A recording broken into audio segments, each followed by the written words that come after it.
Assalamualaikum warahmatullahi wabarakatuh. Perkenalkan, nama saya Eka Putri Metemko, mahasiswa dari Universitas Negeri Malang, Fakultas Ilmu Sosial, jurusan Hukum dan Kewarganegaraan 2019. Di sini saya ingin menjelaskan tentang pembagian kekuasaan di Indonesia.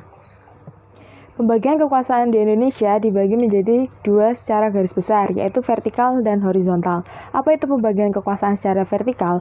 Pembagian kekuasaan secara vertikal berarti membagi kekuasaan berdasarkan tingkatan.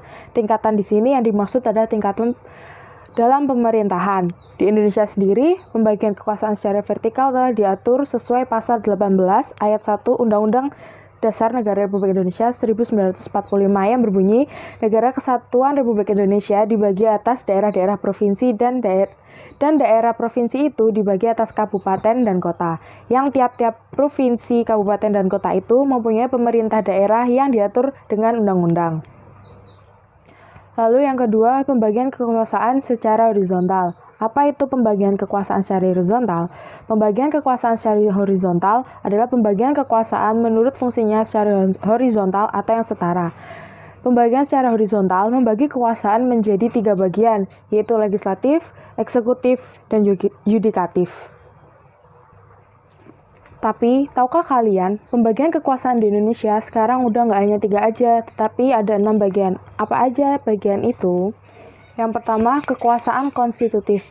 Kekuasaan untuk mengubah dan menetapkan undang-undang yang dimiliki oleh MPR. Hal ini diatur pada pasal 3 ayat 1 Undang-Undang Dasar 1945 yang menyatakan Majelis Permusyawaratan Rakyat berwenang mengubah dan menetapkan Undang-Undang Dasar. Lalu yang kedua, kekuasaan eksekutif. Kekuasaan untuk menjalankan undang-undang dan penyelenggaraan pemerintahan negara. Kekuasaan ini tertuang pada pasal 4 ayat 1 Undang-Undang Dasar 1945 yang berbunyi, Presiden Republik Indonesia memegang kekuasaan pemerintahan menurut Undang-Undang Dasar. Yang ketiga, kekuasaan yudikatif. Kekuasaan yudikatif atau kehakiman menyelenggarakan peradilan guna menegakkan hukum dan keadilan. Hal ini tertuang pada pasal 24 ayat 2 Undang-Undang Dasar 1945 yang menyatakan kekuasaan kehakiman dilakukan oleh sebuah Mahkamah Agung dan badan peradilan yang berada di bawahnya dalam lingkungan peradilan umum, lingkungan peradilan agama, lingkungan peradilan militer, lingkungan peradilan tata usaha negara, dan oleh sebuah Mahkamah Konstitusi. Lalu yang keempat, kekuasaan legislatif. Kekuasaan untuk membentuk undang-undang sesuai pasal 20 ayat 1 Undang-Undang Dasar 1945 yang menyatakan DPR memegang kekuasaan membentuk undang-undang. Kekuasaan eksaminatif. Kekuasaan yang berhubungan dengan penyelenggaraan pemeriksaan atas pengelolaan dan tanggung jawab tentang keuangan negara. Hal ini tertuang pada pasal 23E ayat 1 Undang-Undang Dasar 1945 yang menyatakan untuk memeriksa pengelolaan dan tanggung jawab tentang keuangan negara diadakan satu badan pemeriksa keuangan yang bebas dan mandiri. Lalu yang keenam, kekuasaan moneter atau Bank Indonesia.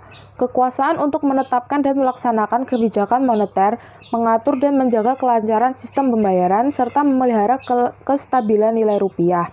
Kekuasaan ini dijalankan oleh Bank Indonesia selaku Bank Sentral di Indonesia, yang tertuang pada pasal 23D Undang-Undang Dasar 1945 yang menyatakan negara memiliki suatu bank sentral yang susunan kedudukan, kewenangan, tanggung jawab, dan independensinya diatur dalam undang-undang. Nah, itu tadi pembahasan dari pembagian kekuasaan di Indonesia. Kurang lebihnya saya mohon maaf. Wassalamualaikum warahmatullahi wabarakatuh.